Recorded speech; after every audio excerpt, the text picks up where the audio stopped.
Okay, so I just wanted to make a quick video to talk about this idea that I've heard mentioned by several people, several of my friends actually, that they say that the FDA and the WHO are kind of in the pockets of big pharma, and that's why they're suppressing like cheaper, older drugs. That doesn't seem to be the case if you just kind of look at it impartially. Um, so the WHO has been running this thing called the Solidarity Trial, which is basically they've gotten 600 hospitals and 2,000 researchers in 52 countries to kind of collaborate together and agree to test these drugs against COVID-19. That as a group they decided these drugs are we think are important to test and see if they help against COVID-19. They previously published their results um, on their first round of trials in the New England Journal of Medicine. And again, New England Journal of Medicine is one of the most respected journals in the field of medicine. This was published in February of this year. And basically, they tested four drugs. So the drugs were remdesivir, uh, lopinavir, hydroxychloroquine, and interferon.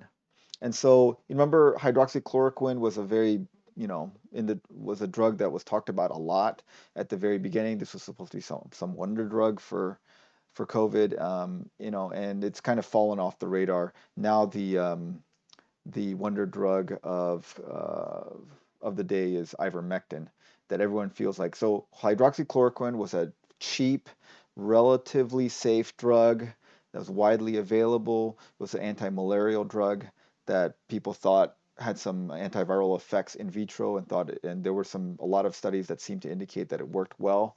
So they tested it. And then remdesivir, lopinavir, these are antiviral drugs, and they thought that this would be helpful for this virus. And interferon is a cytokine that kind of ramps up the immune system. And they thought, and actually, interferon is one of the main cytokines that are produced when your body is fighting off viral infections. So they thought, well, it's a viral infection. Maybe we should try giving people interferon and help them fight off the virus better, kind of, ramp up their immune system. And what they found out was all four of these drugs didn't work. Remdesivir, hydroxychloroquine, lopinavir, and interferon. None of them seemed to had little or no effect on hospitalized patients with COVID-19. So it's not like they were just promoting the expensive drugs. They tried them all out and that didn't work. Now they're currently trying um, new drugs.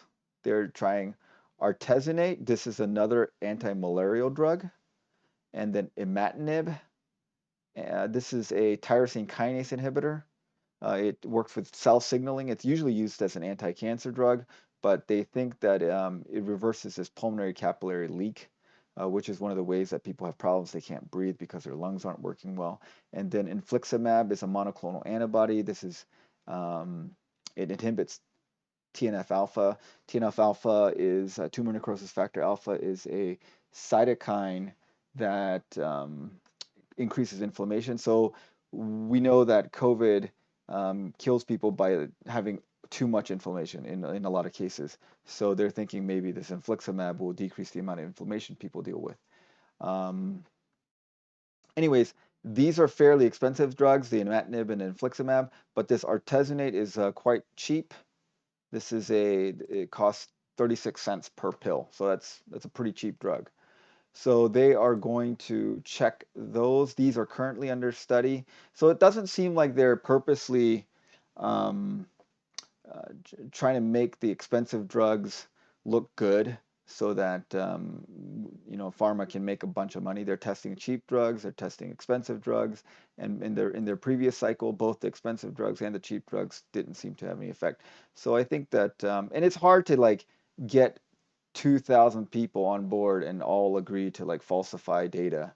Um, so I think that these people that are working on this, they really want to find a good treatment for COVID-19, and they're running the trials with lots of patients because you need big numbers to get solid data, and they're trying to do it. So I think that this idea that there is some kind of uh, conspiracy to suppress cheap drugs and only promote expensive drugs so that pharma companies can make a lot of money. Um, I don't, that doesn't seem like that's the case. It's pretty hard to get this many people on board with a bunch of falsification.